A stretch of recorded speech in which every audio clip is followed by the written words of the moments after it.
All right, peace and blessings, and welcome to another episode of the Author Spotlight with Self-Publishing 30 Days podcast. I am your host, Rob YB Youngblood, President of Sales for Self-Publishing 30 Days, and I am here with the awesome Malaika R Kennie, who is phenomenal. She and I actually connected on a couple of platforms and invited her to come on and talk a little bit about what she has to offer and what she's promoting. So Malaika, how you doing? Welcome to the Author Spotlight. I'm good. Thank you for having me. I'm great. I love it. I love it. So we talked a little about the importance of like having that middle name in there. I'm not going to ask you to tell people what that middle name is, right? But tell us who you are and tell us a little bit about your background, Malaika.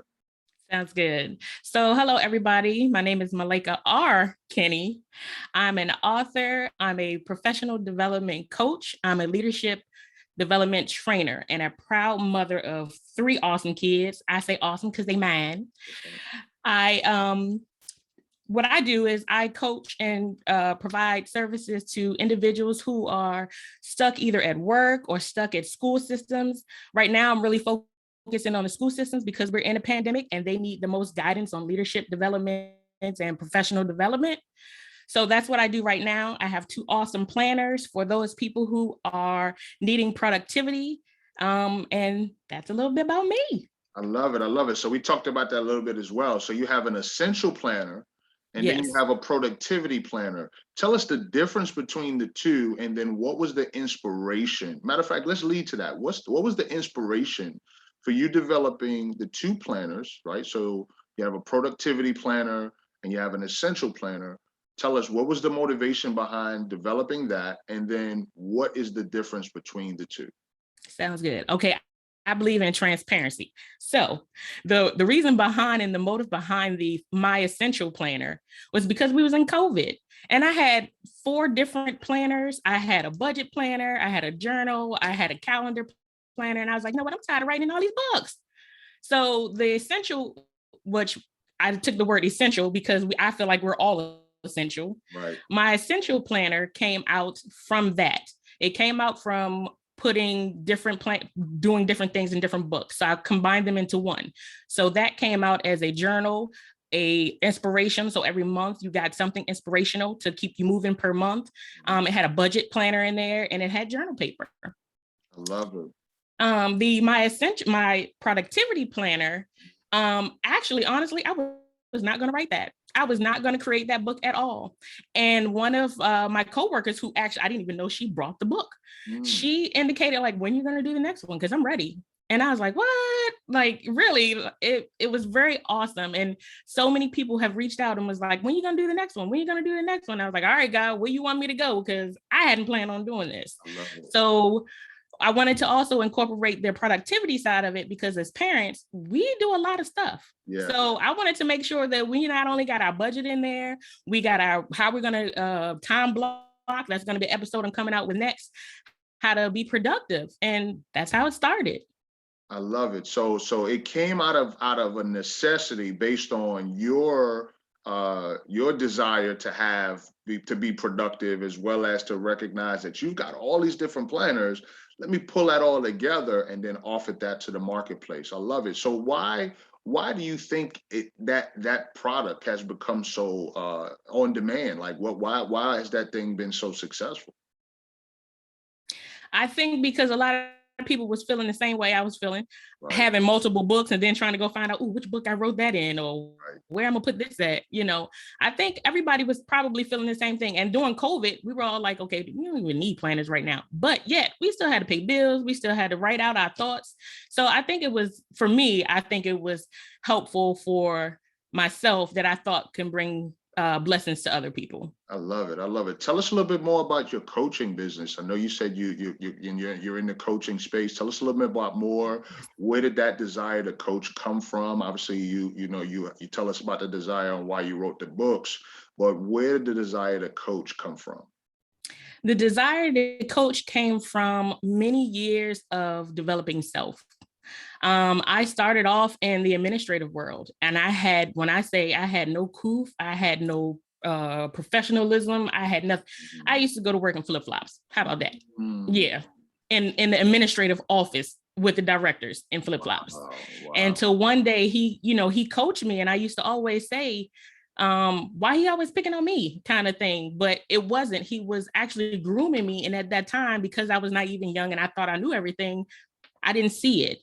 Until one day, a director of one of the government agencies came in and they was like, hey, you need to go get this guy for your boss. And I had on jeans, a button-down shirt, and flip-flops. Oh.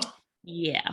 I think I had a wake-up call that moment. I went to, at the time when the $10 store was in, I went and bought me 2 suits from the $10 store. Yeah. I came into work the next Monday and he was like, I see difference. In that I created for that company a series called Attitude is Everything. It was basically for the administrative staff. The crazy part was the directors came. And it was hard for me to talk about my director while he was there, right. In a positive light. He didn't even know why I started that. Right. And ever since then, I wanted to always build and speak life into people, help them with their development journey. And it turned into MRK Collaborative Solutions. I love it. So basically, out of personal development, your own personal development, you saw an opportunity to educate and share based on your bed of knowledge, your experience. And then from that, you leverage that to start your own business, correct? Yes. That's good. What has been your experience so far? Like, tell us a little bit about your journey. I mean, was it easy to do? Was it something that like just came simple, or did you have to go through some things in order for you to get to where you are today? I think it came simple, only because I know God is in me and he draws people to me without me having to do that. And a lot of people come to me for guidance and understanding and things like that. So I think it kind of came, I think God, I'm not going to say it came to me. God had that come to me. I'm going to give that credit to him. So, he brought people to me, and it just, what I was doing so naturally, it was just like, people always just like, you should be a coach. You should be a trainer or something, and one thing led to another. When I became a government employee, I was end up doing it through my government job. And I was like, you know what, why I can't get paid to do this? Right. So, it kind of started from there, but I've always been in the helping others or giving advice or, guiding and leading. What's your foundational principle as a coach? So when you think about, so for me, one of my foundational principles is focus on relationship first, business second, right? Because I feel like, if you can build a solid relationship, you'll be in there for the long game. And then what'll happen is you'll begin to attract new business because you're focusing on the relationship. What would be your foundational, I guess, mindset or philosophy when it comes to coaching? My coaching philosophy is lead self. You have to start with yourself first. If you can't lead anybody else if you don't know where you're going. Mm-hmm. So you need to have that foundation. Who are you? What do you do? How are you doing things? And in that learning process, you actually learn who you are. You may not be for everybody. So don't put yourself out there, or, certain things that you thought you were great at, you're really not great at that, or things that you are great at, leverage on that. So I think learning yourself, learning how to lead, and learning how to lead others is my philosophy. That's some great insight, great information. So we're about to land the plane, but one of the biggest questions that I ask my guest is what challenges did you have to endure to get to the point of becoming an author? I think so many people, they struggle with this whole concept of being an author, and they don't want to do it, or they're scared to do it, or they keep sleeping on the idea. What would you say was your biggest obstacle or challenge in becoming an author, and how did you overcome? My biggest challenge was getting out of my own way. I know I had a story to tell, or I had a useful knowledge to give. I just procrastinated on it. And it was me. I had to learn how to get out of my way. Mm-hmm. And once I figured that piece out by self-developing and talking to coaches, other coaches, and I will say a coach need a coach. So, getting that information out and pulling the trigger. It may not be, you learn the first one, the first one might not be the great one, but you learn from that experience and you grow to the next one. I love it. So where do you see yourself going next? Like, what's next for Malaika R Kennie? Ooh, that's a loaded question. There's a lot coming. Just being a blessing that God got me to be. I mean, just putting stuff out there, tools, useful knowledge to people, strategies. So connect with me. I mean, and it may not be you that you connected, how we met. It might be that one person that you need to connect with somebody else. Right. So just connect. I love it. Speaking of that, how can our listeners and viewers connect with you? They can connect with me on any social platform as Malaika R Kennie. I didn't realize there was a Malaika Kennies out there. So any social media, Malaika R Kennie. My website, www.malaikarkennie.com.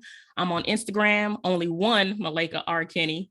Everything else is Malaika R Kennie. I love it. So one last question that I have for you is, say for example, you were ready to kind of put out your next book project, right? And me and my team, we're gonna pay for it, right? We're gonna pay for you to go anywhere in the world to do your book project, right? So, to have the inspiration that you need to be able to put this project together. Where would you go if you had the opportunity to go anywhere in the world? Where would you travel? Where would you allow us to send you so that you can get this project done?